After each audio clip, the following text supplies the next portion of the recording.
Welcome, welcome. Happy Wednesday, y'all. It's November 8th, 2023. This is Henry speaking, saying thank you for joining us for another edition of Wisecrack Live. Starting a little early today, Mike will be with us in just a moment, and we got a lot to talk about.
Hey, what's up, free thinkers, and especially the free thinkers that got here a minute early because you're rewarded with an extra minute. Normally we start late. Now we're starting early. I hope you consider that a respectful use of your time. For anyone who doesn't know where they're at, what they're doing right now, you're currently watching Wisecrack Live. It is a weekly stream in which we're all Michael, and some of us are Henry.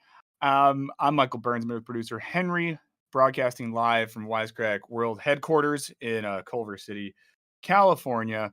So if you want to find me and kill me, I made it a little bit easier. I made it slightly easier for you to find me. There's one person who has recently been, commenting on a lot of our videos and sliding into my DMs, who I think might want to kill me. So if that person is watching this, there you go. I got to, really think about what I say on camera. But I'm saying that one thing you'll never hear me do, guys, is reference my child in a Wisecrack video ever again. Because listen to this one, guys. I made a passing reference to my daughter, who is a human baby, a 4-month-old baby, in one of our videos, an offhand comment. And someone made a sexual comment about my daughter in the comments on the videos. That's a real thing that happened, guys. And then when I tried to engage and kind of call them out, because sometimes the thing happens where I think someone, and I empathize with this, I truly do, where someone thinks they're being edgy or funny or something, but they push it too far. And who among us, especially who among us, horrible, straight white dudes, who among us have not done that? So I tried to engage in a way where I was like, I'm giving you a chance to pull it back right now. And they did not pull it back. And they referenced, it was bad. It was real bad. So then what I had to do, this is a real thing. So if you're showing up early, you're getting the story. Those who are late will never know this. I had to ask producer Olivia to go edit a video that we had already finished and cut out a minute of it on YouTube so that there wasn't me referencing my daughter. Because now I know if I reference my child in a YouTube video, one of you, not you literally, you that are here, you out there on the internet, one of you is going to leave a sexual comment about her. And I'm not going to say that I'm an angry man or anyone who wants to harm anyone, but I would harm that person. That's all I'll say. Emotionally harm. This isn't a threat. I'm not threatening anyone. I would emotionally harm them by saying, hey, bad. You're bad. But not a fun thing to do.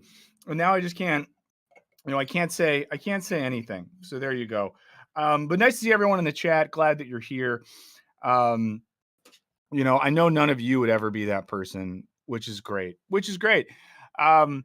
Well, today we're going to talk about nihilism amongst Gen Z. Shout out to everyone from Gen Z in the chat. As everyone knows, I am, an honorary member of Gen Z. So I consider myself a part of this as well.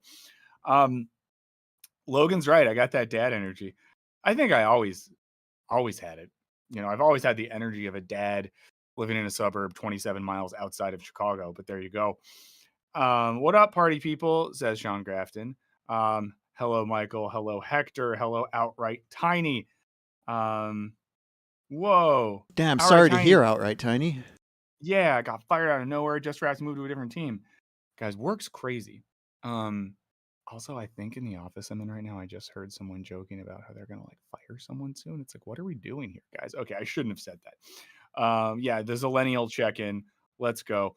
So we are gonna talk. There was a viral tweet or a viral X or whatever we call them these days about the political nihilism of Gen Z that I really want to talk about because I'm interested in nihilism. I'm interested in politics. I'm interested in the culture of Gen Z. So for me, there's really a lot to talk about in this one. So we're gonna get to that. So if that's what you're here for, that'll be our first, main topic of the day. So we got that. Let's quick check in with producer Henry. How are you doing today? I've been feeling a little sick this week, but I'm doing much better Oh no. today than the past 3 or so days. I've been a bit shaky, a bit sweaty, but I'm Mm-hmm. feeling much more coherent right Sweaty. now. Okay, good. Well, if you say anything weird or stupid, you can blame it on that. So you've already set a precedent. So that was smart. Uh, Oh, you awesome! I know, can condone some horrible stuff today. wait, what? Oh, I'm just now imagining all the horrible stuff I could get away with condoning today. Oh, anything. You could just be a real piece of crap. Um, but yeah, I was thinking, Henry's broadcasting live from Wisecrack satellite headquarters in Austin, Texas, where two of our team members reside. Jackson says your voice sounds great, and coming from Jackson, that's pretty special. So, as always, if you don't know who Wow, Jackson in the thank you, chat is, Jackson. yeah, follow the channel Skip Intro on YouTube. Most recent video, pretty good. Veronica Mars, loved it, Jackson. But check that out. Also, what was I going to say? Most of your favorite Wisecrack videos, Jackson probably edited as well. Any video where you think for a second, why did they keep that thing Michael said in the video? Or why is there a weird effect or edit on the thing Michael said that makes him look like someone who needs immediate psychiatric care? I guarantee you Jackson edited that video. Fireful asks, is this the Wisecrack Gets Canceled stream? I think like everyone is, every stream is potentially the Wisecrack Gets Canceled one. I kind of feel like we're in this position. Yeah, Penny Waldrop shouting out the Veronica Mars video. There you go. Dare loves it as well. Everyone loves it. Um, but I talk about, we know that I'm a constant oversharer on this stream. Um, but we're our corporate structure is getting refined. We have a content team. There's a CEO who's involved in stuff. Like one day someone's gonna watch one of these or tune into our content to check in on like the company's assets, and they're gonna be like, what the fuck is this? Who is this guy and why is he saying these things? Jackson says, imagine the stuff I actually cut. I've thought a thing for a long time, Jackson, and I'm saying this publicly so we can follow up on this. I think we should do like a quarterly or maybe every Christmas, just like a super cut for the patrons of outtakes, weird moments, things like that. I think that'd be a fun Christmas gift or holiday gift. I don't want to, be a Christo fascist here. A holiday gift for our audience. That does lead me to say, we do have a Patreon. You can sign up for it if you want. You guys know that, and you know the deal. You know the deal with Patreon. You know why I want you to sign up if you can, but you also know that if you can't afford it, I fucking love you, and it's fine, and you're okay, and you being here is good, and it's good enough. But if you got $5 to $10, why not throw it our way? For the patrons who are here, just a heads up, we promise you things that we don't give you. We're liars. We promise you certain types of content that you get in exchange for your patronage, and we've slacked on that. But here's why we slacked on it. I took 3 months off because of my KID. I don't want to reference because one of you might sexualize her. But I took 3 months off, so the team was really busting ass and picking up tons of slack while I abandoned them to clean shitty diapers. But we're getting back on top of things now. Now, one of the perks, supposed perks, obviously, for patrons is monthly, maybe more, extra video called Office Hours, where I dig into both questions that patrons have and topics we're exploring on the theme, or topics and themes we're exploring in recent videos, largely related to philosophy, ideas, and I hang out and unpack those. So we're going to get one of those going soon. If you are a current patron on Discord, there's a channel called Exclusive Content. Yes, exclusive content. And you can ask questions there. I'll also make a post on Patreon, so you can do that as well. So there you go. Like the stream if you're here. Also, I'll just say that. Like the stream if you're here. James, we started without you, but did we ever really start without you? Beatmaster says, does the KID already have more hair than you? Yes, but she does have this big bald spot on the back. I shouldn't be talking about her because when are you going to do something weird? But I'll finish this. But like, I'm mad at myself in general. Thank God my wife doesn't know how to get on the YouTubes. She's 100. But my kid has like a bald spot on the back of her head because she's just like sleeps a lot. When she sleeps, she tends to go like that. And I think it's just like rubbed all the hair off. So there's one, we relate in that one. So there we go. But again, Wisecrack Live, November 8th. How is it already November 8th? The last random thing I'll shout out is I was thinking of Henry and our friend Lux, who live in Austin today, because on my way here, I passed a taco shop in Los Angeles who, for the next few days, their guest is Franklin Barbecue or Franklin's Barbecue, the really famous barbecue thing from Austin. And there was a line down the block at 8 in the morning for people to get a Franklin's brisket breakfast taco. So maybe tomorrow I'll do that. Stephen M said, someone else asked but didn't answer. Are you a nihilist, Michael? I think by some of the definitions of nihilism, I might be. I think that I'm nihilist or nihilistic in so much as I think that there is probably no inherent moral or like teleological meaning built into reality itself. But I also take a positive and productive view of nihilism to say that the response that we should have to that isn't to say that nothing means anything and we believe in nothing, Lewski. It should be to creatively, productively, and humanistically respond to that void of inherent meaning with the creation of meaning that affirms humanity in an egalitarian sense. So something like that. What's up, Maeve? I like eclectic nihilist. That's fun. Arterial nihilist. AJ said to keep my wife's name out my effing mouth. So there you go. Someone also asked a question on Reddit, which I look at. And now a few of you, I don't know if I mean literally, some people have figured out who I am on Reddit. So now I'm getting DMs. And I imagine it has to be funny for them if they like click on my post and they're like, oh, what does Michael post on Reddit? Probably interesting stuff in philosophy subreddits. No, it's just like I'm just basically in like Grateful Dead and guitar subreddits talking about nerdy music and guitar stuff. So, someone said artisanal nihilist. That's fun. But someone on Reddit asked if the channel is exclusively atheistic. They were responding to one of the recent videos, and I think that it was an interesting question. But my response to it was in the recent video that was kind of on Nietzsche and atheism.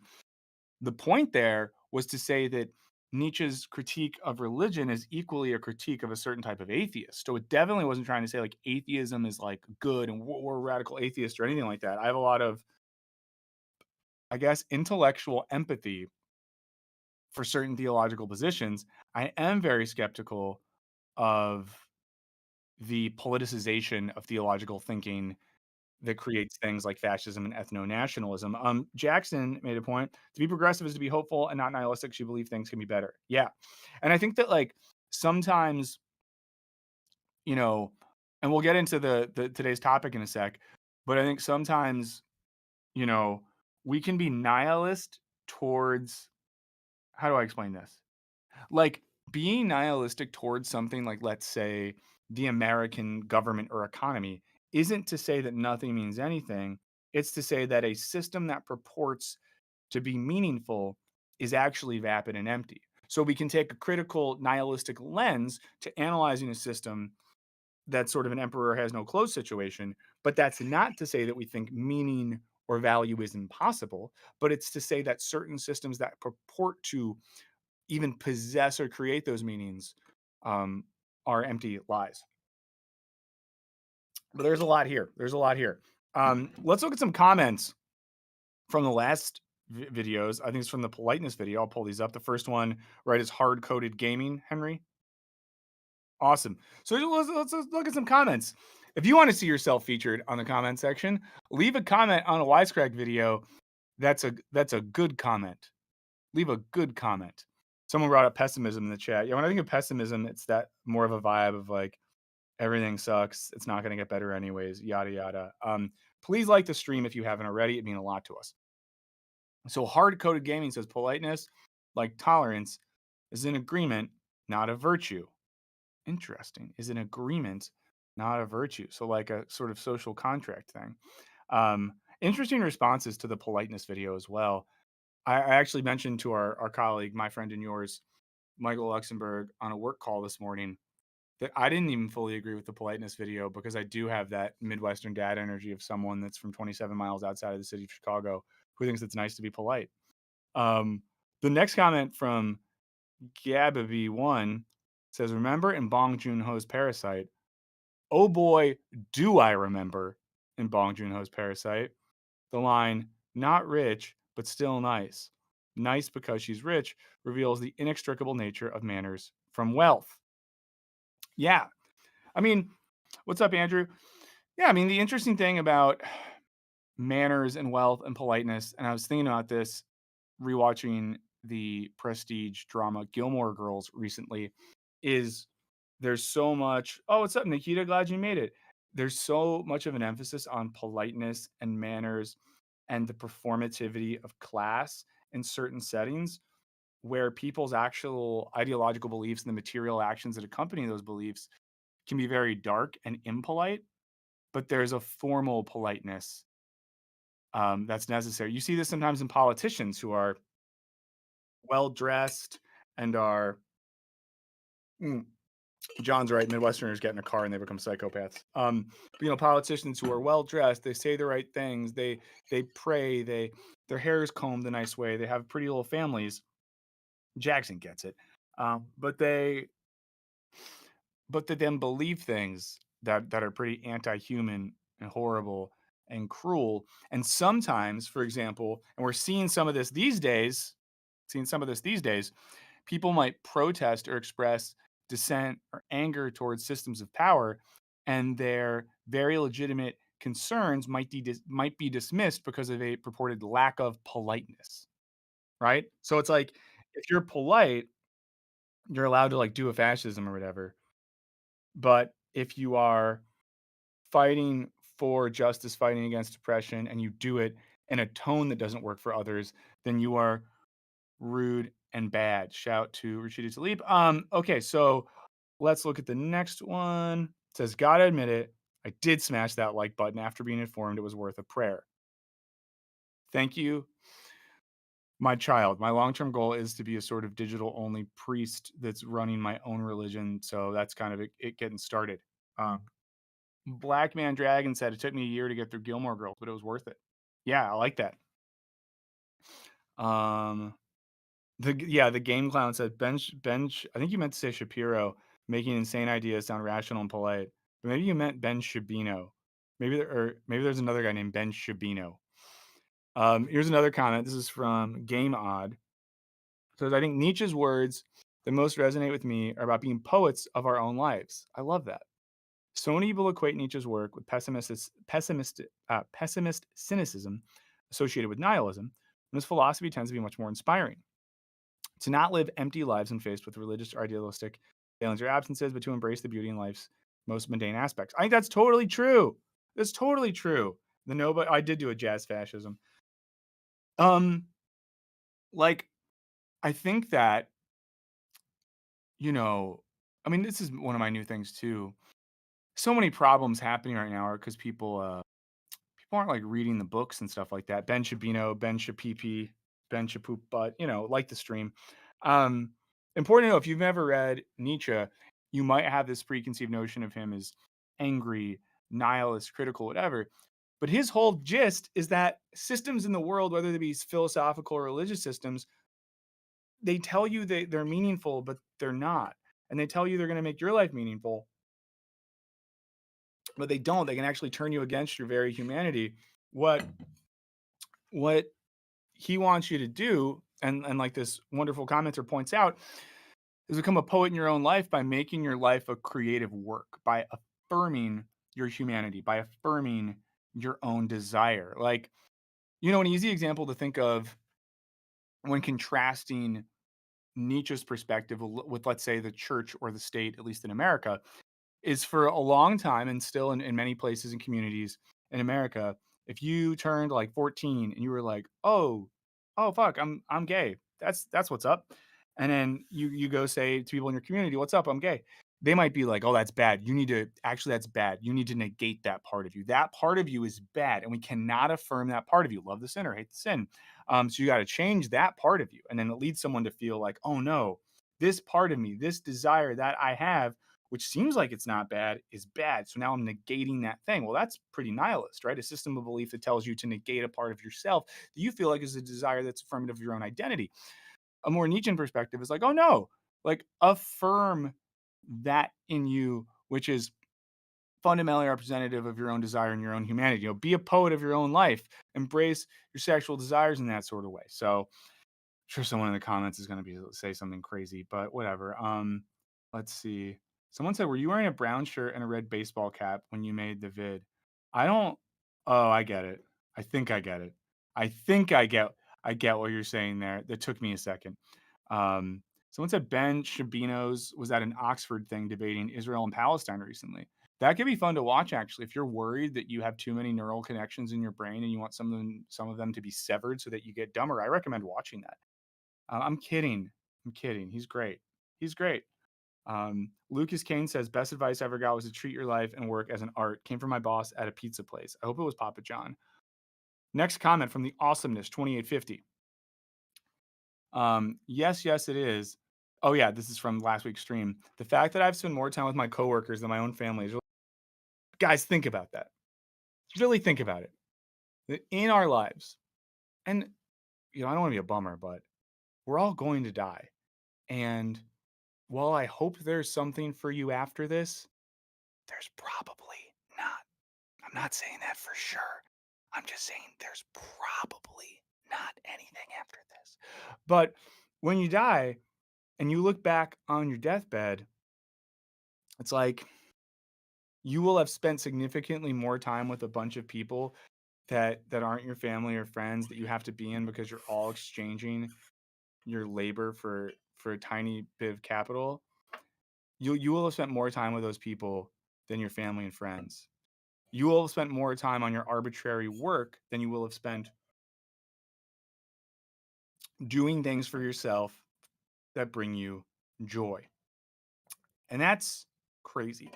And it is depressing to think about. And the reason I think we don't often think of things in those terms is because of how depressing they are. Because getting to live our human lives it's like the exception to the rule.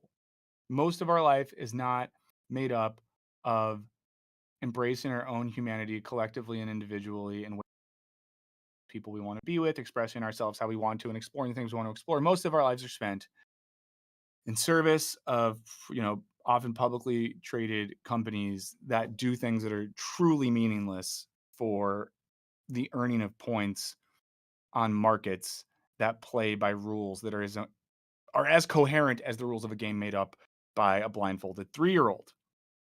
So I don't know. There you go. Nikita says, I once ate shrooms and the gods told me there is no afterlife. Pretty convincing. I mean, that's fair. James says that's why you should sleep with coworkers. Note that Wisecrack Live is not responsible for any firings due to sexual harassment and the breaking of work-based sex policies. So there you go. Casey's here live. There we go. Cynic says coworkers who try to force you to be their friend should get a hot. I mean, it's hard, right? Because I think, someone said The Office makes meaninglessness look fun. But isn't that the whole ideological trap of The Office? Is that show, which we all love, we love it because it shows us something that's not real, because they never really do any work. They have all types of fun and antics. They have lots of parties. People bang each other in the storage room, all this sort of stuff. But yeah, you never sleep with coworkers.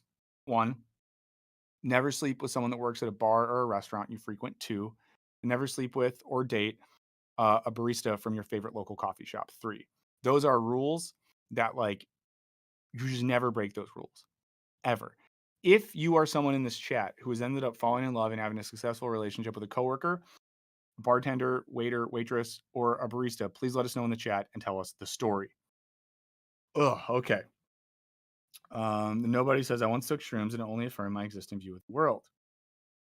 Shannon Morrison hates the question, what do you do?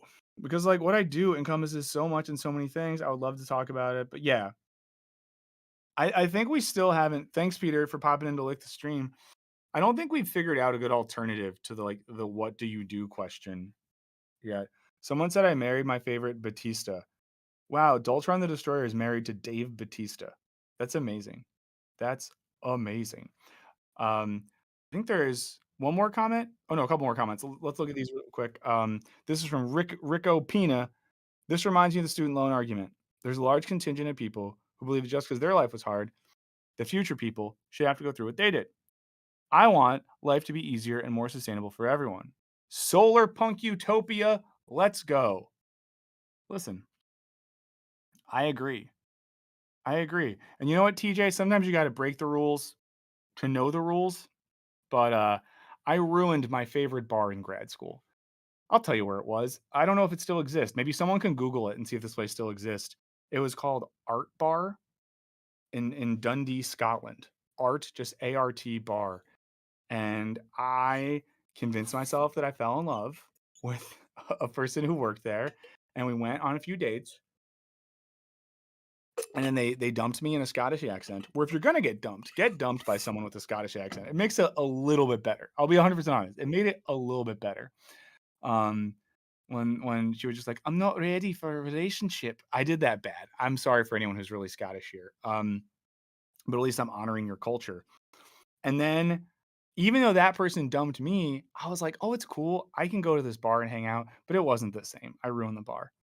One more comment. This was from Daystress. It says the overemphasis on spending most of your life at a job is really holding back human ingenuity and creativity. Imagine all the art and inventions that could come about if people had time off and not being exhausted on days off. And this is why all the art and inventions only come from people that have rich parents. There you go. Archer said, I slept with someone at work and now she's my wife. Whoa. What do Danes call the breakfast pastries? Good question. Bing says Art Bar Dundee is still there. I'm glad that it still exists. Dr. Clownicus, it's definitely not an annoying bar in the middle of a gentrifying neighborhood. Yeah, you guys got the address. It was a cool place. I think it was called Art Bar because it was mostly across from the Duncan and Jordanstone College of Art and Design. And it was a big hangout. All the philosophy grad students hung out there. Art students hung out there. It's the crowd that you would think. It's everything you imagine from a place called Art Bar in a college town in Scotland. Everything you imagine is what it was like. Someone said, was Mike dating Mrs. Doubtfire? Yes. I was dating Robin Williams dressed up as an old Scottish woman. I 100% was. Oh, Michael Dodge says there's a place called Art Bar in Milwaukee with a similar vibe. I feel like I should move to Milwaukee. I'm going to try to get everyone from Wisecrack to move to Milwaukee. That's my new goal. Okay, so like the stream, what are we here to do today? Well, we're here to talk about political nihilism. Ooh, scary. We're here to talk about it in particular because of a series of tweets that exhibited some level of virality on ye old internet, on ye old X, on ye old website that used to be worth a lot of billions of dollars and is now worth not a lot of billion of dollars. Michael Dodge says that Milwaukee accepts all wisecrackers. Seriously though, I've thought about this. If I could just convince everyone from this company to move to a cheaper city, we could have a cool studio space. Michael, here's what I'm imagining. Someplace in Milwaukee where I could rent a space, like a room in like a warehousey building, maybe an old brewery or something. Brick walls, maybe some metal and beams. And I set up a little studio space there. And we broadcast live from that space. It feels, indicative of the industrial Midwest. The air of the Great Lakes is coming in through the windows for the times of the year that I could open the windows, and we could probably all afford to live in nicer places. That's what I'm thinking. What's up from Austin? Unknown number is here. We love Austin. We love Austin. James says drinking should never be part of relationship formation. I mean, you might be right, but I think every relationship I've ever had is had a bit of that. Michael is going to help us all move to Milwaukee. I'm stoked. Okay. So there was a tweet from Jake Anbinder. What do we know about Jake Anbinder? I think he's like, is he a fellow? He's a historian, and he's a fellow at Cornell. Cornell, yeah. Cornell. Speaking of The Office, Andy Dwyer probably is friends with this guy. Oh, someone brought up Cleveland. Drift King wants us to move to Miami. Dude, Miami is expensive, Drift King. And also, Drift King, I hope this doesn't happen to you. And I want you to just keep drifting and having fun because I really like you. But, you know, rumor has it that certain parts of Miami are going to be underwater soon, dog. Can't believe with that. Someone else brought up East Tennessee. That could be fun. I like Tennessee. What's up, Blaz B Dank? Is weed legal in Milwaukee?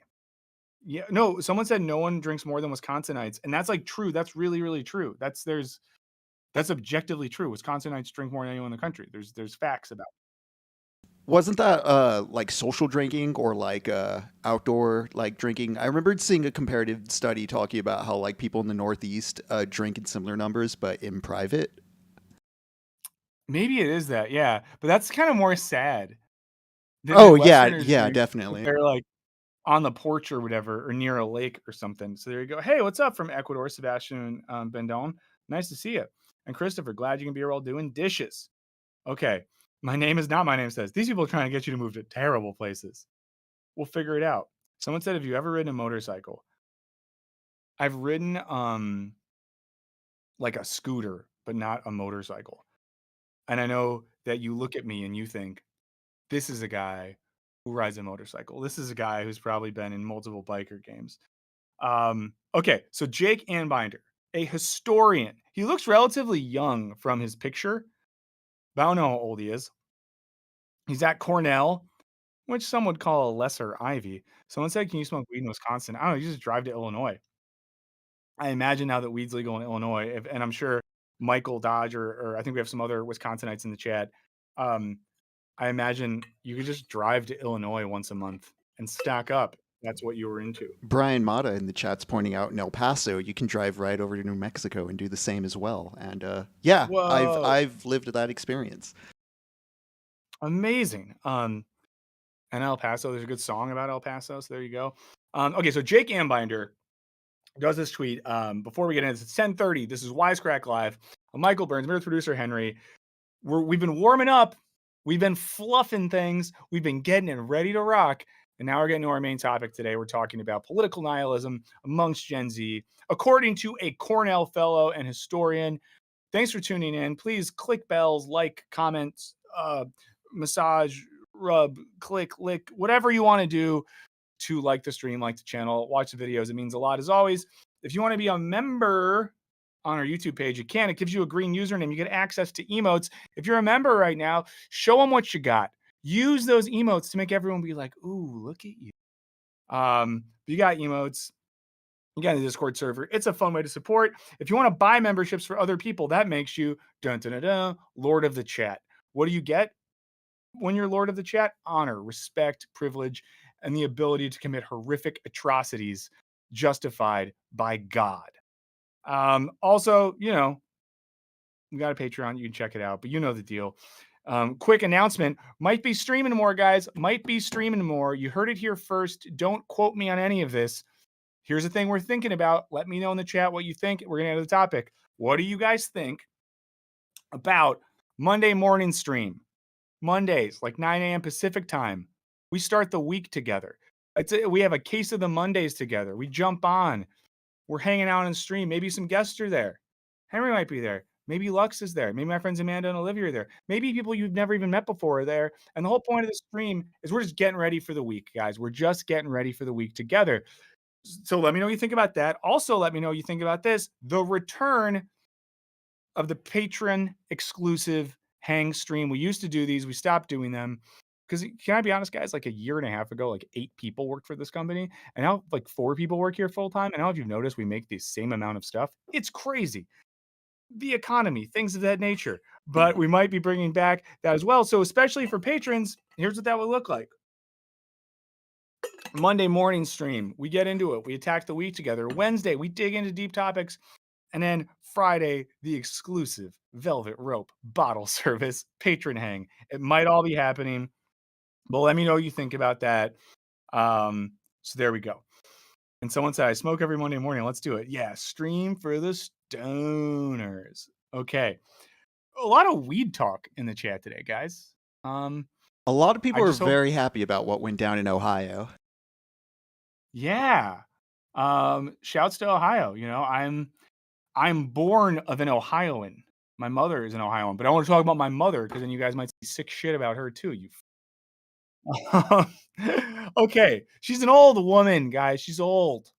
She's old. If you're watching this, mom, you're beautiful, but you're old. You're really old, mom. You're like, oh, I don't know if I'll ever be as old as you. You're just saying this to Um, protect her from internet perverts. It's okay. yeah. Sangirl said, Michael is someone of a similar age. I get a lot of pressure from parents to start a family, have kids. And I do think kids are real cool, but I look at the world we're in and the idea seems selfish. I think about growing up in the world. Yeah, it's so hard. That's not too personal. I I think of this sometimes. I don't know. You guys can keep asking me for updates on this. I'm not going to talk about any specifics, but I will say this. I'm very much enjoying having a child thus far. And I think it's all high upside and low downside, and the upside's currently balancing it out. So Jake Anbinder, fellow at Cornell, historian, guy who wears glasses, tweeted this. The headline was, "The political nihilism of Gen Z is something that needs more unpacking." And then he posted some text. I think this is cut from a New York Times article, or maybe he wrote it, but it says, whether it's due to faltering confidence in institutions like the government and the media, or simply about protecting one's mental health from seemingly relentless cycle of bad news, the result is the same. In 16 focus groups I've led recently, young voters told me they are more aware of society's chaos and conflicts than they are of what the president argues is a record of progress. Millions of good jobs and a robust GDP. Even as he has canceled 127 billion in student debt and made headway. What is headway? On the economy, climate, marijuana, smoke them if you got them, and gun safety goals. Do not shoot them if you've got them. Mr. Biden finds himself playing more defense than offense with a demographic skeptical that he's doing more to make their lives better or make a country a more just place. Okay, so, you know, what we get initially, tonally here, and I'm pretty sure, and we can look this up later. I don't think this is Ann Binder's. It's his analysis. I think this article is meant to exemplify his point, but the tone seems to have this snarky vibe of stupid young voters are only aware of the bad stuff and not all the good stuff. But let's think about it this way. You know, he says the president's record of progress, millions of good jobs. I don't know. How many? Ooh, Henry, Michael's shouting out Henry's text overlays. There you go. Um, well, you know, how many of us feel like we have good jobs? One. Two, economist in the chat, call me out here.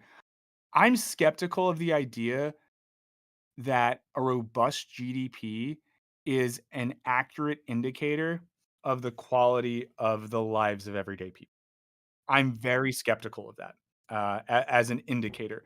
There's so many other indicators for me would be like access to education, clean water, access to healthcare services, communities with robust public transportation, environmental protections, access to outdoor space. Like there's so many things that I truly think would make people's lives better. And yeah, and someone said, how many of those jobs are for Gen Z?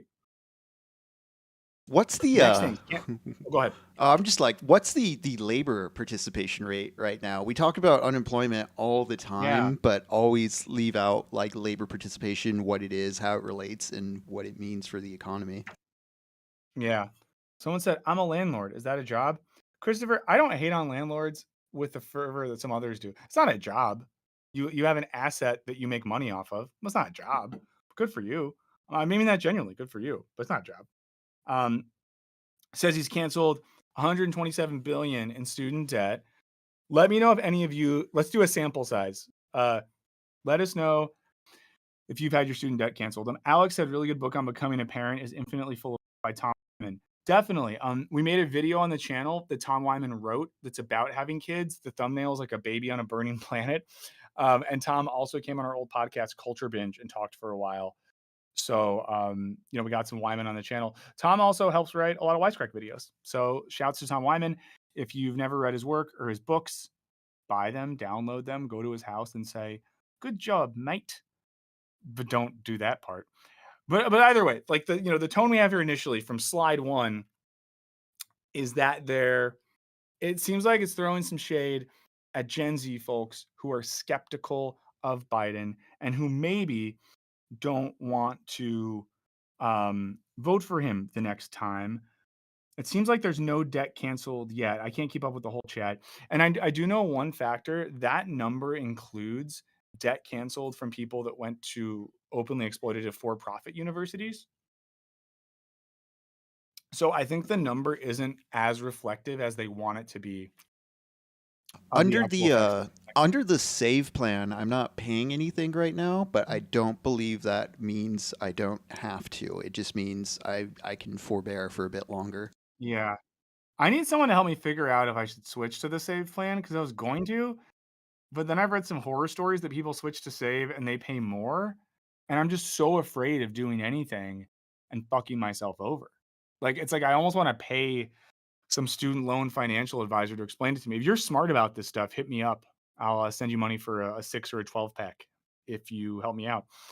Okay, so setting the stage here, it seems like what Jake Anbinder is trying to imply by retweeting this is that there's like a nihilism inherent in focusing on bad news or negativity. Let's look at the second slide he has. It says it's important to place these opinions in the context of this unique American moment.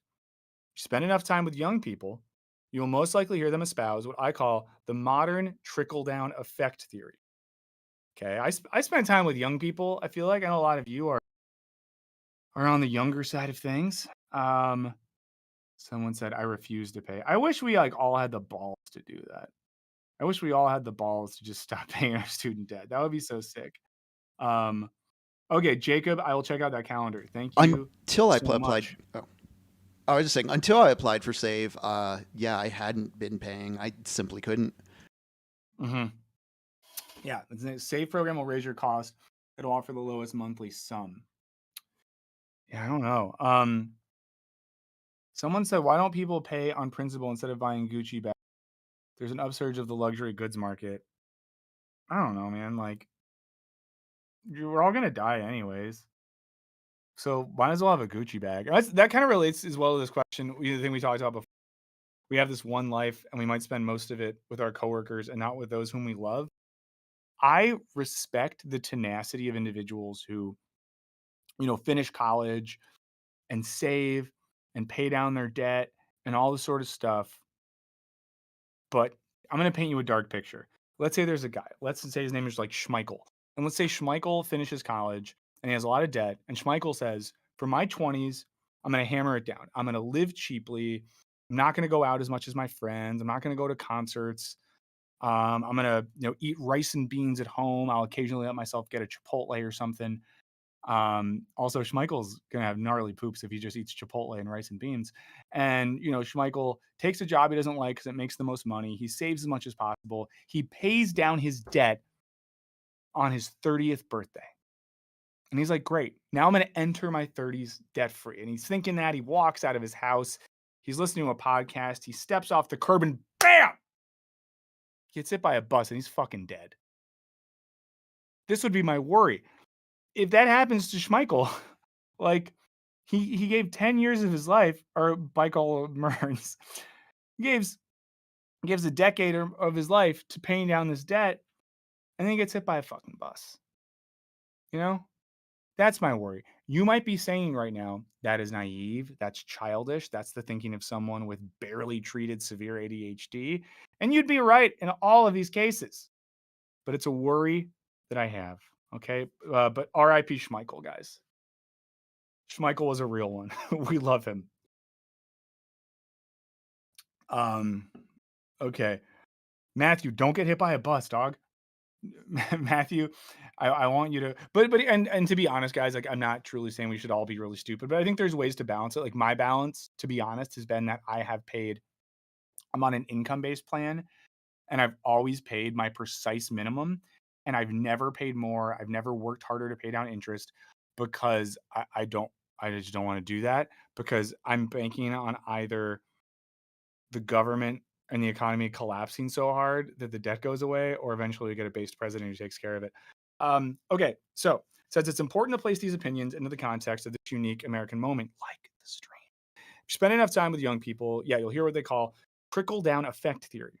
This concept is a twist on the Reagan era theory, where wealth flowed from the top down. A theory which was just that, a theory. Oh no no no no no no no no no. Sorry. I said the word THEORY, and my phone thought I said the word SIRI and started to do stuff. Okay. Today, many young people see wars. They do be seeing wars, problems and mistakes originating from the older generation positions of power and trickling down to harm those most vulnerable and least equipped to protect themselves. Here's what I think, guys. I think that sounds way more accurate and indicative of experience than trickle down economic theory. I think trickle down effect theory adds up. And again, Gen Z especially chime in, but like, yeah, sorry. I just think, okay. So it says this is the fabric that connects so many young people today regarding ideology. This new generation of empowered voters is therefore asking a host of issues. If not now, then when is the time for a new approach? Again, at this point, and we're going to read every slide that Professor Anbinder gave us because we're good students. But how is that at all nihilist? How is it nihilist to look at a system that purported one set of values? So, for example, in this case, to look at the trickle down Reagan world, which promised a set of things.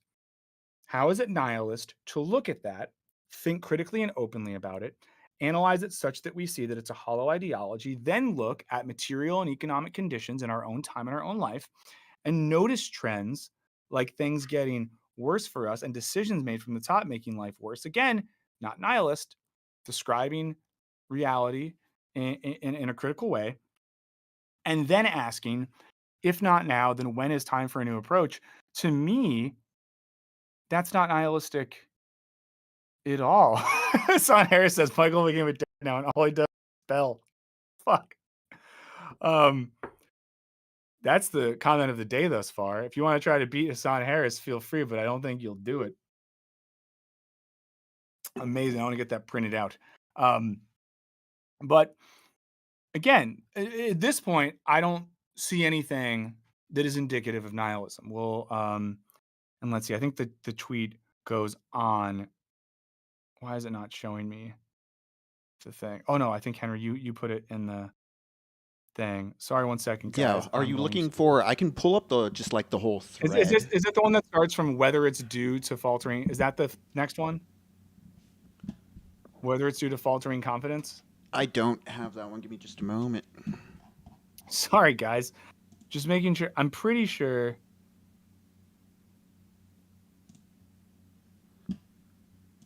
Sorry, guys. Yeah, Oh wait, okay. that's not it. I can bring it up. The whether it's due to faltering confidence bit. Oh no, is that the part that I just read? Sorry, guys. We're gonna figure this out because. Oh no. Okay. So, I know what the problem is, guys. I know what the problem is. Um, it's that I'm not logged in to Twitter on this computer. And when you're not logged in, it doesn't show you. It doesn't show you The the entire tweets thread, yeah. themselves. Yeah. So give me 1 second. I can pull up on my end the entire thread and have it behind you as you read through it once you're Yeah. ready. Sorry about that, guys. I just want to finish. You know what I'll do, guys? Don't get mad at me for 2 seconds. I'm not going to look at the chat, and I'm going to read this off my phone. And I apologize to you in advance, and I want you to know that I love you. And whatever's happening in the chat right now, I hope it's good. And I don't want people to not, comment as well since I'm not paying attention. Okay, let's find this tweet. This guy kind of seems like a dork. and I don't mean dork in like the way that you guys might be taking it, because one could very much say that I am a dork. Okay, found it. Okay. Oh, sorry. So that was from the article. He goes on to say this. He says, if millennials' original political sin was to put too much faith in Obama's ability to fix capitalism, Gen Z seems to be that it doesn't believe in anyone's ability to fix anything, or indeed that many things are going pretty well. I think a lot about how people have developed a climate change centered politics that is almost millenarian. And I think that style is starting to seep into other policy areas, not exclusively, but disproportionately among young people. Of course, it would be pretty funny if, sorry, if the cohort that is all like, America is a late capitalist empire in decline, voted for the nutjob dynast.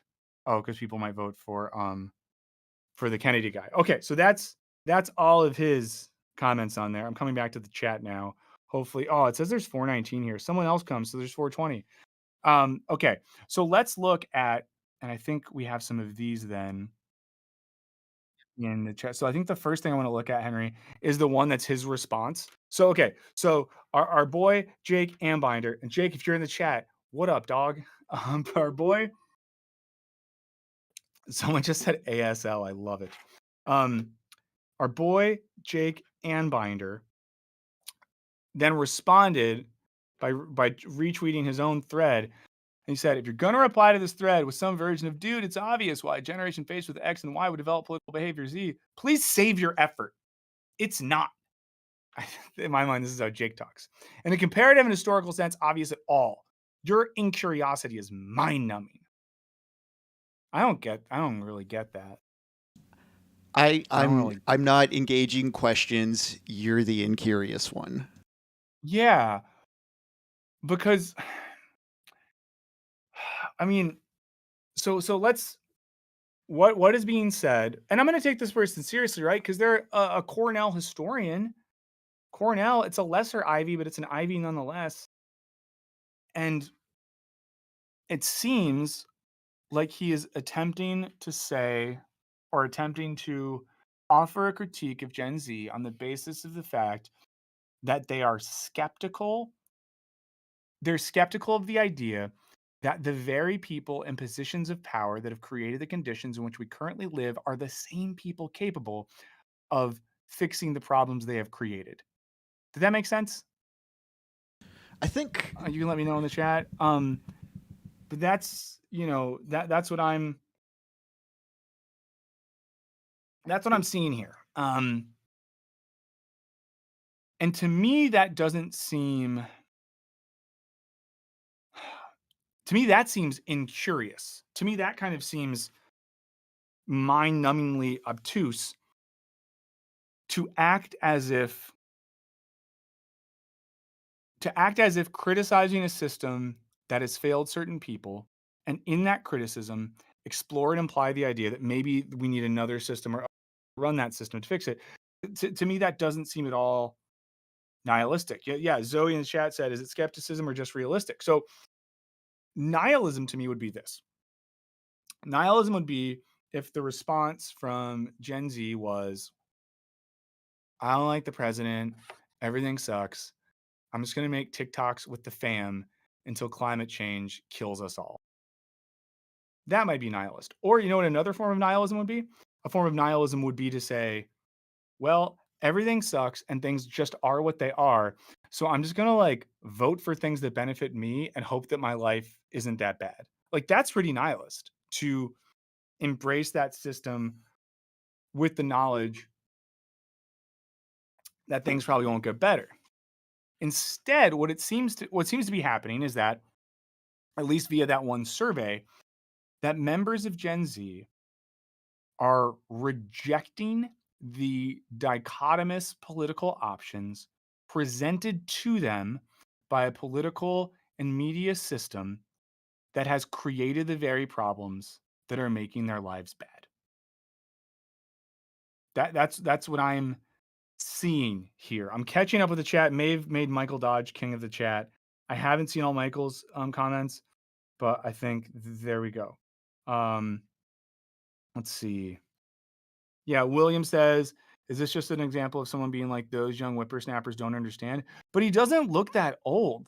Maybe someone look up Jake Anbinder's like profile on his website or whatever. Penny Waldrop says Einstein said we cannot solve our problems with the same level of thinking that created them. Um, there we go.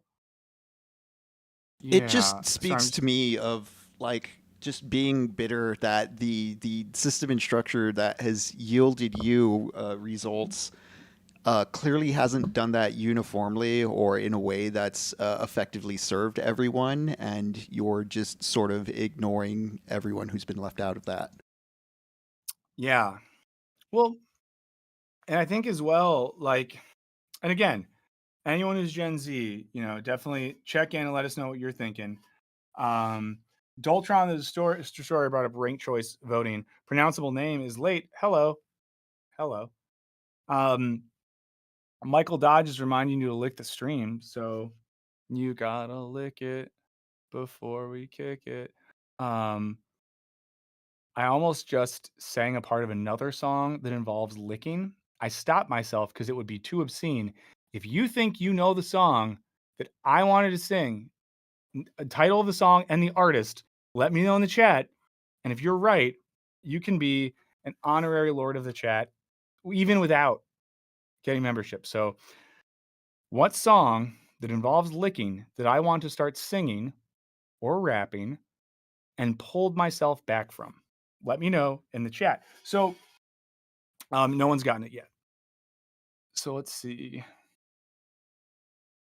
Technologic says Gen Z is nihilistic. I'm 42 and grew up in the 80s, 90s, more up to times. These are 9/11 kids we're talking about. Um, does it involve a lemon? Francisco Salazar got it done. Good job, Francisco, Lord of the chat.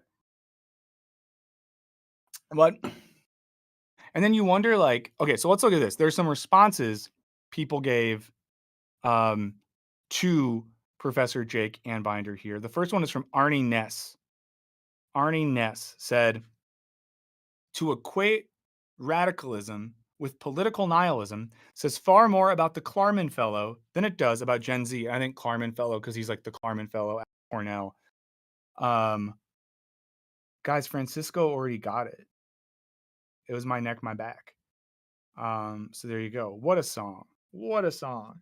Um, but again, to equate radicalism with political nihilism, because basically the critique here is that Jake seems to be saying that Gen Z is nihilistic, not towards reality, not towards the possibility of justice, not towards the possibility of equality, but nihilists in their belief towards the current political system and power. So this comment saying to equate radicalism with that says more about him. Because for example, like, and I think our friend Jackson made this comment before that like to be progressive and not nihilistic is to believe that a better world is possible.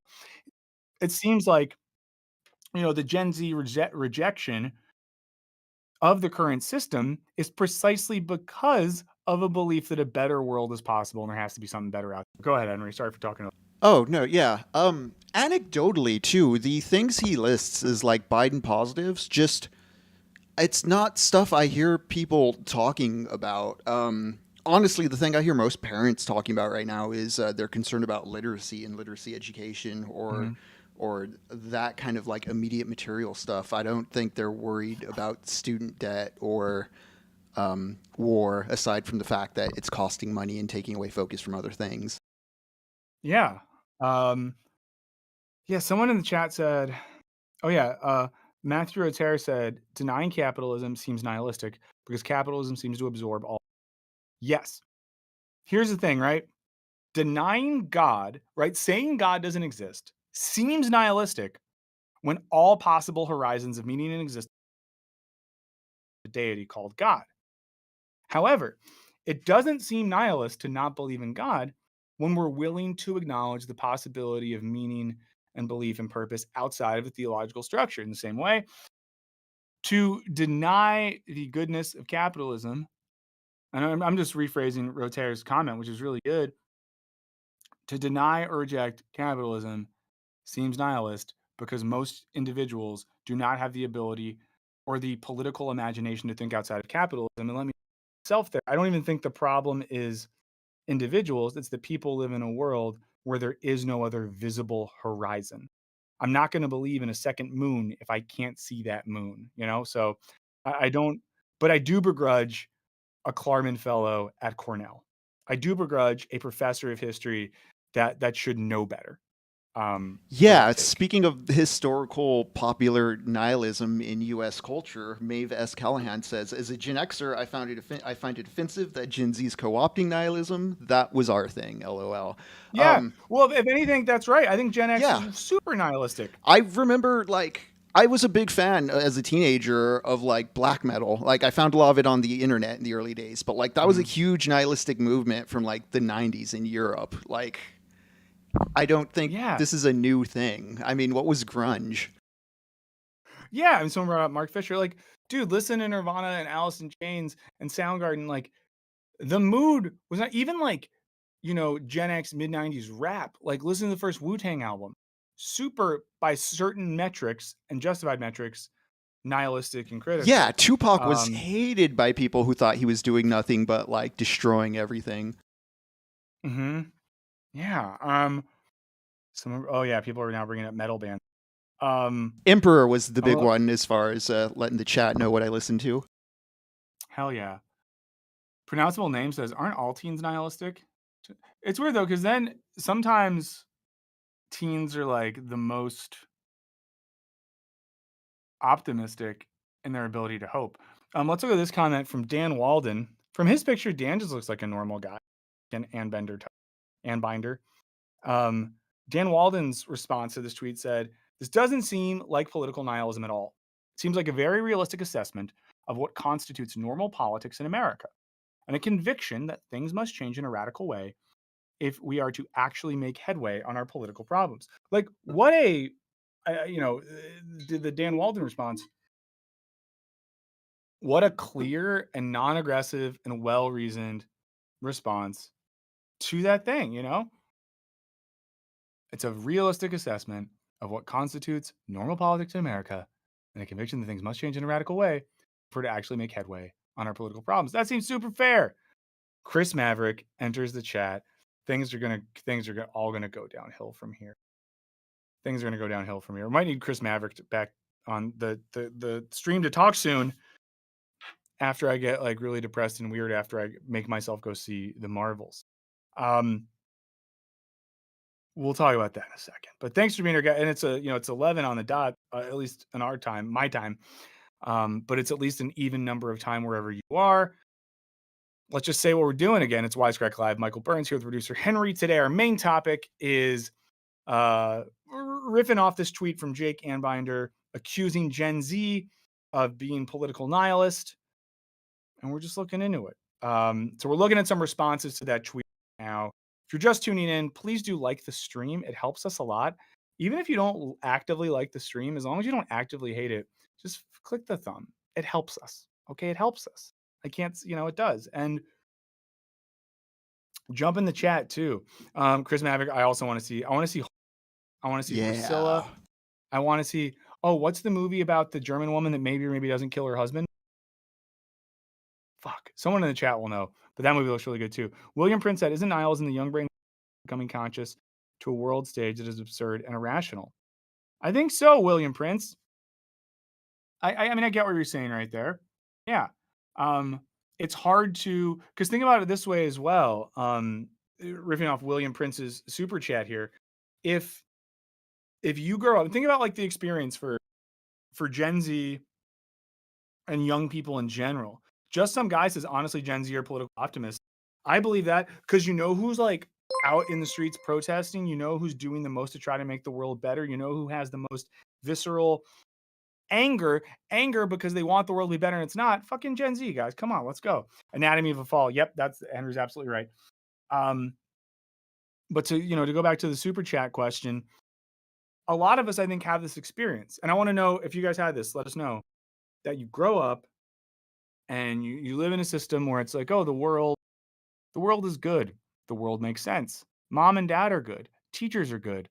My religious leaders are good. The police are good. And then you have some experience where it's like, oh, wow, Mark calling out Temple of the Dog. And you realize that like, oh, maybe things aren't that good. Oh, maybe things actually kind of suck.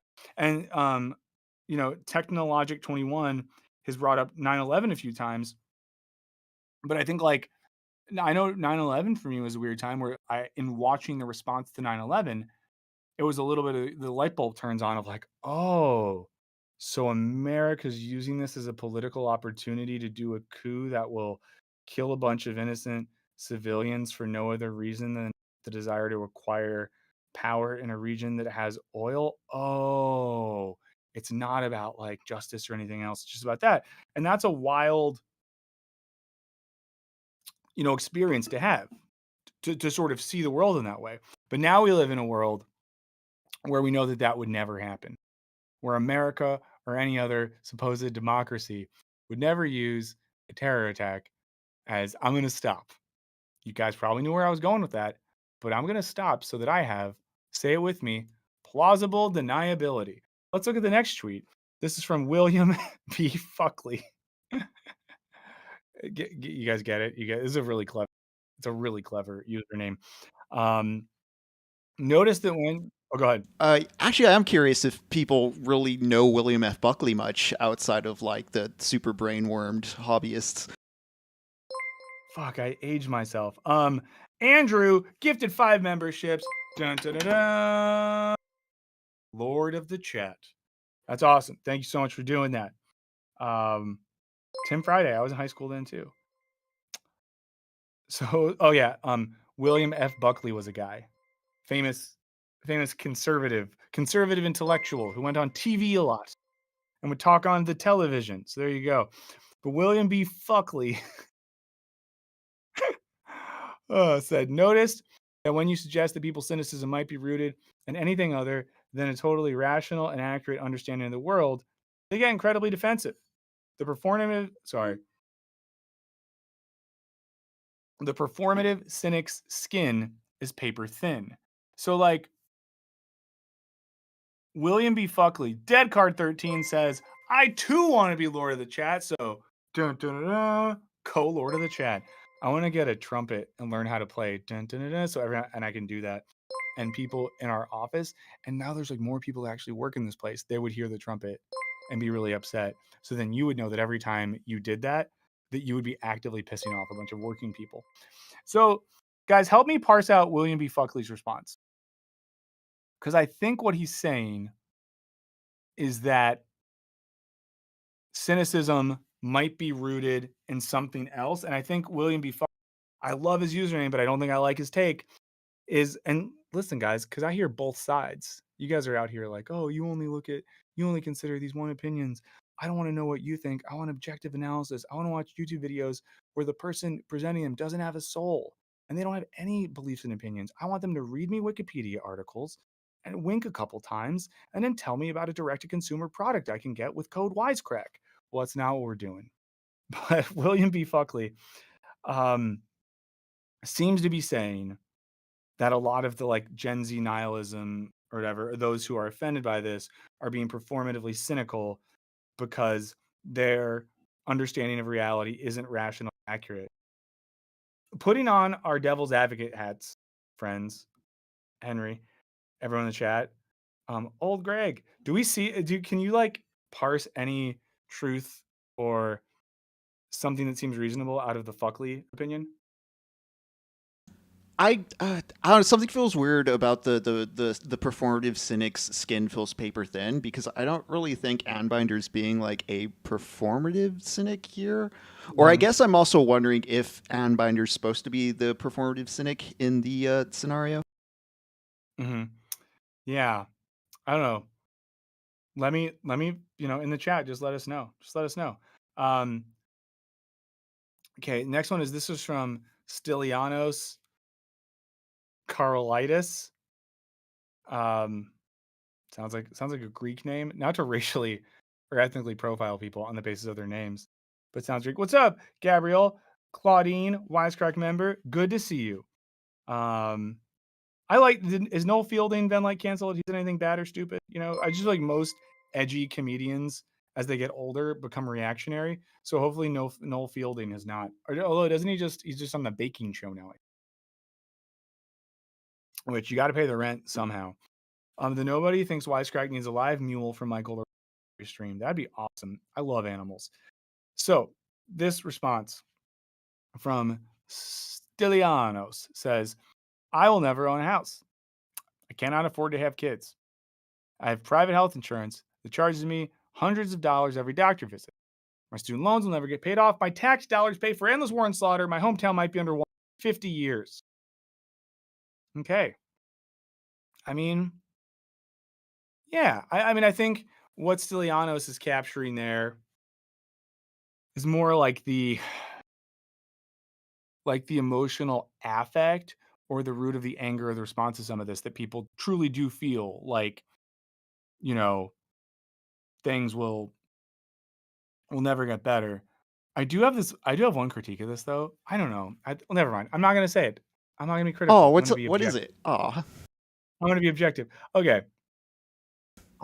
I think sometimes never mind. It's a bad take. I'll say it. This is a bad take. I'm going to say it because I want to be honest. It is something that I feel, even if I know it's a bad take. I just feel like sometimes when people say they can't afford kids, I'm not talking about our guy Stylianos Carlides right here. There's people I know that like have jobs and careers and maybe a partner and a home who will be like, and we can't even afford to have kids. You know what I think?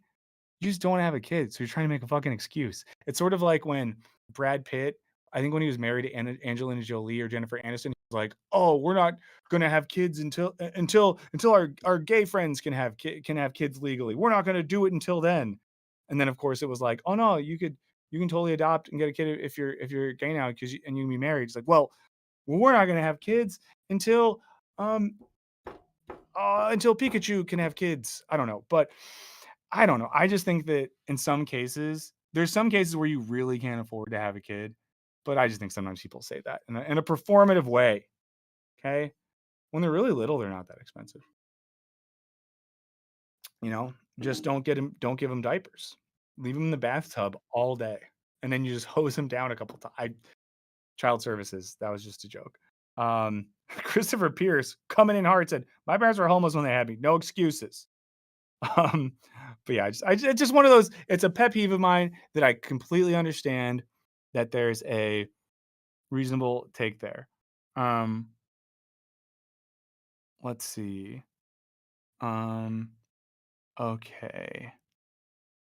Well, cool. So I don't know. We can start to wrap up this topic. I'm curious.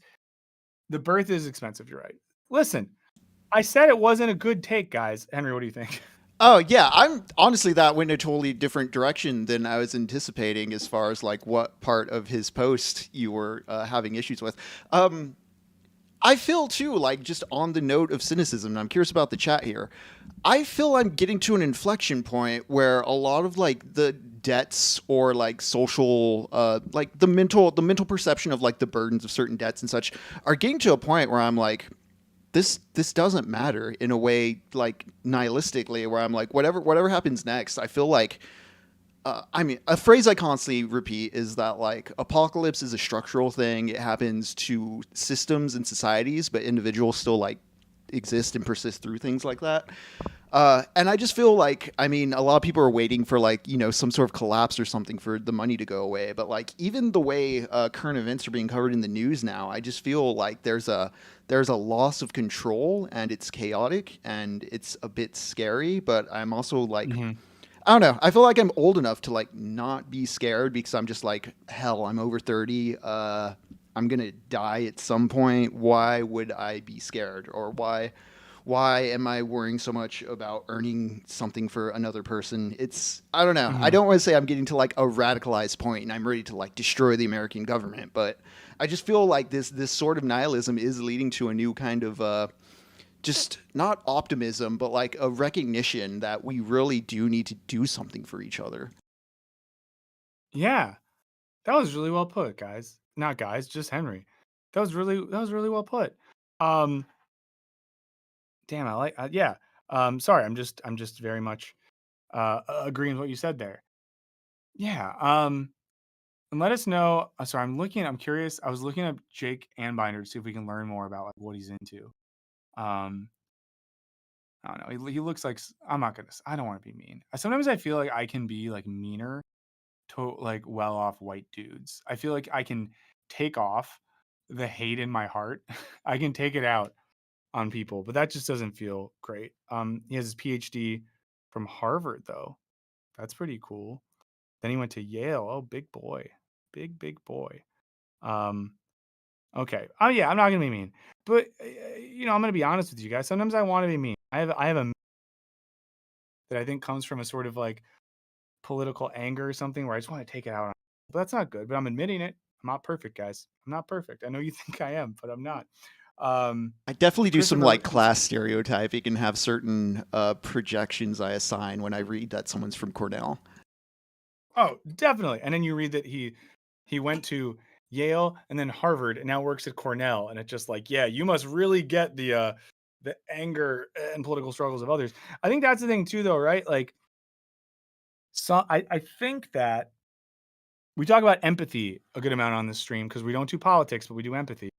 I do think the more you broaden your circle of empathy, the harder it is to look at the world and be like, oh yeah, this is all dope, right? Because it's one thing if people that are just like you are crushing it, you're like, oh, it's great. But then maybe you expand your circle a little bit. You're like, ooh, some people who are kind of like me are pretty close to me, whatever. Shit sucks for them. Ooh, maybe some people that live in this country that my country is economically entangled with, things are going really bad for them. Ooh, maybe in this country where people are getting killed by weapons that my country is producing. And as your sort of empathy circle expands, sometimes that leads to a bit of anger, but it leads to an ability to be a bit more critical. So I don't know. My take is I don't think that Gen Z is nihilist in the way that this guy says that they are. I think this person is sort of being, what's the word I'm looking for? A company man for American neoliberalism who doesn't want to acknowledge that we probably will not have the type of systemic change that certain generations want within the system that we currently have. Okay. Michael Dodge says something I really like. He says, I try to direct my empathy towards those that have less power and control over their lives than me, but it contracts towards those that have more power and control over others. I just agree with Michael there. I'm not saying that Michael is like morally right or whatever, but I intuitively feel that, Michael, that it makes way more sense to have empathy for those who are struggling and to privilege those. I mean, there's a thing um, in liberation theology. We might have talked about this before. Some of you might know about this. The real TLDR here is a lot of Latin American priests and theologians went to Europe in like the 60s and stuff for grad school. And at the universities, in Europe, even the big Catholic ones, people were like reading Marx and Hegel and existentialism and all this sort of shit. And so these dudes are reading that, incorporating it in with their theological studies, and coming back, went back to Latin America with sort of hybrid theory. Is that the title of a Linkin Park album? I think it is. Yes. A hybrid theory called liberation theology. And one of the things at the heart of liberation theology was this preferential option for the poor. The idea that in the Christian tradition, there was an absolute call for social and political justice and a preference for the most oppressed and marginalized individuals in society, which then put these priests kind of practically alongside like socialist and left-wing leaders who were advocating for the same thing. C.S. So Lewis has a lot of similar thoughts on it too. yeah, C.S. Lewis, underrated. Although I'm not excited about the Greta Gerwig Narnia movies. I'll say it. I'm not excited about it. So there you go. William Prince in the chat is asking, is Mhm. having a kid when you know you can't afford it, things will be worse for them, etc., for the sake of having the joys of being a parent, its own form of hedonistic nihilism? Um, and honestly, from coming from a lower class background, I don't think some people are doing it for like hedonistic or nihilistic reasons. I think some people, for religious or social reasons, just believe their obligation is to have a child. I mean, yeah, be fruitful and multiply. Um, yeah. No, you're right. For people from a lot of backgrounds, whether it's that, and also too, I mean, let's remember we're animals and we got to reproduce the species. So people are going to have kids. Also, people I shouldn't say this. It feels good for some people when they put the thing in the other thing and move the thing around until. And as long as people are putting the thing into the other thing and moving it around until the thing happens, people are gonna be having kids. So Yeah. it is what it is. And then sometimes when people put the thing in the thing and move it around until the thing happens and they get pregnant, they're just like, well, I'm just gonna ride with this and see what happens. And you know what? A lot of times people make it work.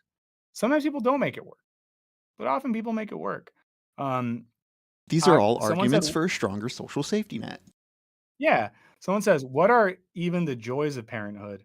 Um, some of you are really going to hate this, and those of you who are parents are going to be like, it sounds so corny, but he's not wrong. Um, when you look into the eyes of a thing that you have created and you realize that you feel a wholly pure love for this thing, right? Because you might love your family, but your parents are probably dicks sometimes. You probably love your partner, maybe, but there's times where we can really get really mad at our partners. There's a level of love in that uh in the gaze between parent and child that's really incredible. Um and maybe there's a sort of like gentleness or a hopefulness that comes through that. And then we could even say there's probably a narcissism. Being looked at by the child is like, holy shit. But like while we've been doing the stream at one point, never mind. I'm not going to reference my own child. I don't have one because you're going to say weird stuff. So before we keep Michael it moving, I Mearns want has to. a kid. Who does? Oh, Schmeichel Mearns. Yeah, that guy's a freak. I'm gonna get him canceled. Christopher says their laughter is pretty great too. Yes, my God. Yes, my God. That when they laugh, oh my God. But I say this as someone that like 10 years ago would have sat in a bar and been like, here's why it's completely unethical to have a kid.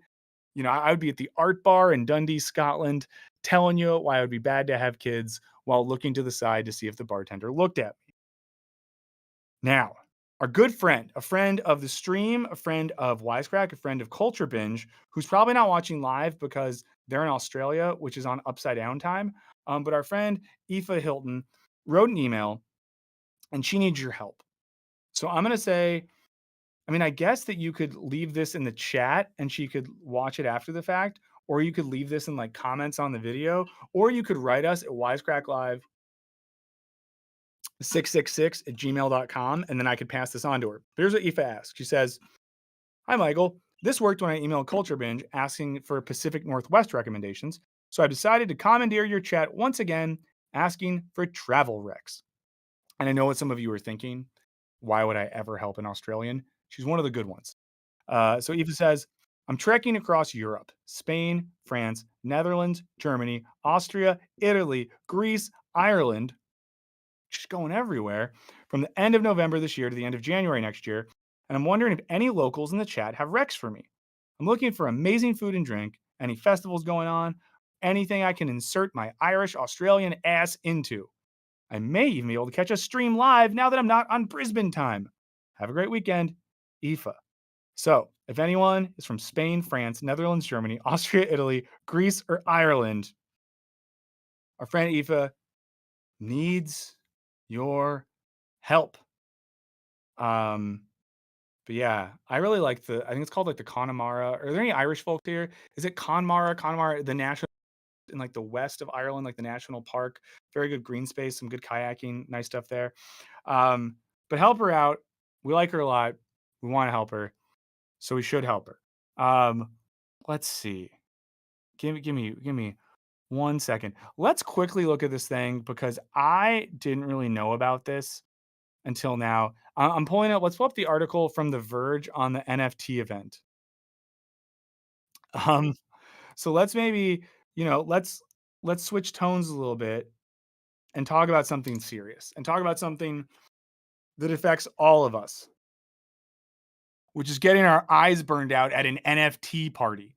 I don't know if any of you have heard this story. I was not aware of it, but here we go.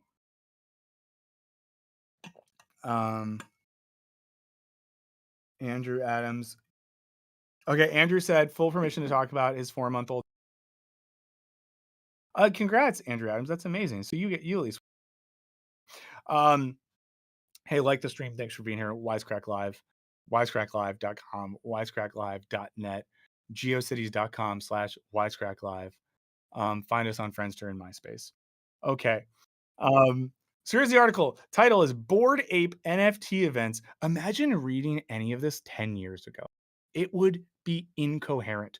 But Bored Ape NFT event attendees report severe eye burn. Yuga Labs says it's currently investigating reports of impeded vision and skin eye injuries believed to be caused by unprotected exposure to UV lights during Ape Fest 2023. I think when you make the decision to go to Ape Fest 2023, when you register, when you buy a ticket, book a hotel room, whatever, you're already daring God to punish you somehow. So I would just say, read the Torah. There's plagues. It happens. Okay. The article says several people, and okay, I don't want to laugh at people's pain. However, I'll just leave it at that. Several people have reported experiencing eye pain, vision problems, and sunburnt skin on Sunday after attending Ape Fest. Bored Ape Yacht Club NFT collection. Just even reading that, a Bored Ape Yacht Club NFT collection event in Hong Kong that ran from November 3rd to 5th. Some Ape Fest attendees, imagine just like saying to your friends, "Oh, me and the boys are going to Ape Fest," posted on X, formerly Twitter, after seeking medical attention, with one person reporting that they had been diagnosed with photokeratitis, aka welder's eye. Imagine telling someone that you have welder's eye and they're like, "Oh man, that sucks, but I didn't know you were a welder. That's so cool that you like know a trade and you're a member of the working class building things that matter." And you're like, "Oh no. I didn't get my welder's eye from welding. I got it from going to Bored Ape Yacht Club NFT collection event in Hong Kong called Ape Fest. Not from welding, but from Ape Fest." Um, Another saying the issue was a result of UV from stage lights, leading to speculation that the injuries were caused by improper lighting used at the event. Michael Todd says, "Did you ever feel like life is some game of Mad Lib?" Yes. Crazy Tom says, "Who would look at NFTs when they could read the Torah instead?" I would rather do that. Oh my God, Chris Maverick's comment, guys. Chris Maverick says, "Can you imagine if you're struck blind in a world of flowers, babies, Van Goghs, and boobs, and the last thing you saw before being stricken blind was a bored ape?" Ooh. Wow, wow. Nick Redster saw a video of this, not a girl in sight. Um, wow. Um, Someone said, "I woke up at 4 and couldn't see anymore," said Crypto June 777. "Had so much pain and my whole skin is burned. Needed to go to the hospital. This is crazy." Henry in the chat, as a welder, has very little empathy. If anyone does not have to have empathy for people getting welder's eye at Ape Fest, it's Henry the welder. I'll tell you that much. Another person said, "Anyone else's eyes burning from last night? Woke up at 3 a.m. with extreme pain and ended up in the ER." Guys, this is crazy. Young Yuga Labs, the blockchain company behind the Bored Ape Yacht Club NFT project, says it's aware of the situation and taking the report seriously. Um, Based on our estimates, the 15 people we're going to direct communication with so represent less than the 1% of the approximately 2,250 event attendees and staff. I wonder if there's video of the event and there's like 2,235 people that are kind of just like milling about, hanging around. And then there's 15 people who are just up front, just looking right into the lights, and they're mollied up and their eyes are open big and they're just like freaking out. Everyone else is doing business deals. I wonder if And there's maybe that's any why it just happened. too embarrassed to admit they have any kind of issue as well. I wouldn't say shit. I would not say anything. Similar symptoms, which include sunburn and waking up, reported by partygoers who attended a Hype Vista event at the Landmark Commercial Complex, also in Hong Kong. With the event's DJs later discovering lighting used disinfection purposes has been installed at the venue. That's the light that Trump said we could put inside of our bodies to kill COVID. Remember that? That was just a real part of life. That was a real thing we all dealt with. But that was the section of the show where we do a human interest story to make it more human. Someone said, just to look at some other emails, Someone wrote in and they said, big fan of the stream. Please, Michael, for goodness sake, get a new mic. Cutting in and out has been killing me for about 4 weeks. I feel bad. I feel bad that I hurt someone in that way. Uh, let's see. Wow. Sometimes I just want to hang out and let you guys just chat. I just want to step back. Um, but let me know. Yeah, I said we do bleach. Let me know how the audio is going. We did have a meeting yesterday, guys. We're gonna do some upgraded sound, audio, lighting stuff on stream. It's gonna look so good. Someone said, "Can you read the follow-up response from the organizers?" Do we have that? I can search it up really quick. I didn't have it on hand. Yeah. Yeah, I don't think we have that. And I don't know if we like care that much. I don't mean that in a mean way. For the person who asked that, like I don't want to be mean. But there you go. Okay, so a couple things before we wrap up. We can start now doing um some what arias. What are we watching, listening to, reading, all that sort of stuff. Would love to hear about that. Um Here's what I'm confused about, guys. Okay, the cutting in and out is pretty rough. Someone says it's the noise gate, might cut out again. Ooh. Okay, this is good to know. Now everyone says it. Um Ted Card says keep the mic. I enjoy the chaos. I love routine. Um Here's my personal conundrum. I need your guys' advice and help. We don't have work on Friday because it's Veterans Day. I mean, I'll still have to work a little bit because the demands of creating content under an ever expanding market is pretty intense. But I want to go see a movie, and currently I have a ticket reserved to see the Marvel. I know it's going to be bad. I know I'm going to hate myself for seeing it, but at this point, and let me know if anyone else feels like this, I feel like a sunk cost situation towards the MCU. I feel like I've spent so much of my adult life watching these movies, consuming content about these movies, that like I have to do it. That I have to do it. Yeah, someone said I'm in a coma and I need to wake up. And I know that like seeing a movie like The Holdovers would be a better use of my time. Seeing a movie like our favorite Nepo Babies new movie Priscilla would probably be a really good time. It might make me think, it might be creatively expanding. And yet I currently have a seat reserved for The Marvels, a movie that has a new trailer where Samuel L. Jackson says to someone, use that black girl magic and fly. A movie whose most recent trailer, the first 20 seconds, only show characters who are no longer in the MCU because they know they can't even show the characters of the beginning of the trailer or people will lose interest. There you go. Chris Maverick has to watch them. It's a part of his job, but he's seen both. Yeah. So I don't know, guys. Maybe I just need to break out. Oh, Bad Sisters. I've been wanting to watch that show. But maybe I need. This is like a drug addict who's like, I need to get one more time, and then I'll stop. I just feel like maybe this is my last. Maybe I just gotta see the Marvels, and then it'll finally be the time where I'm like, what have I done? Crazy Tom wants me to see the Holdovers, so I might agree. Yeah, Tim Friday. That is how I feel as well. So I feel you there. Early reviews do seem rough. All the early reviews for these things on Twitter are people that are just like every time it's like Marvel did it again. With panache and style, the Marvels brings new exciting energy and humor into the MCU. And it's like, who are these people? Are they real? You know? I'm excited to listen to my favorite MCU related podcast, The Midnight Boys, where I want to hear my favorite MCU commentator, Charles Holmes, basically get borderline suicidal because of how bad MCU content is. So there we go. But maybe we'll talk about it next week. Okay. Maybe we can we're gonna have to do a Marvel check-in at some point. Okay, guys. Ooh, someone's watching Killers of the Flower Moon for the second time. Yeah, I should do that. I should do that again. That's just so long though. I'll say one thing about not Captain Marvel, the Marvels, only an hour and a half. So easy in and out. You Oh, may new just end up enjoying documentary? it. Who knows? Yeah, who knows, guys? Yeah, The Boy Who and the knows? Heron's coming. I'm not sure if that's like in theaters yet. Oh no, in December.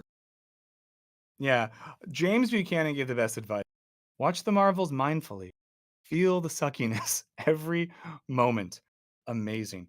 Guys, if you haven't liked the stream yet, please like it now. If if you're thinking about it, feel free to check out our Patreon. Like I said, we're gonna start doing some new stuff that we're excited about. And keep an eye out because we are moving forward with the plan to start maybe a second channel in 2024 talking exclusively about movies, film, video games, stuff like that. That might have another stream element. I don't know, guys. It might be cool. It might be cool.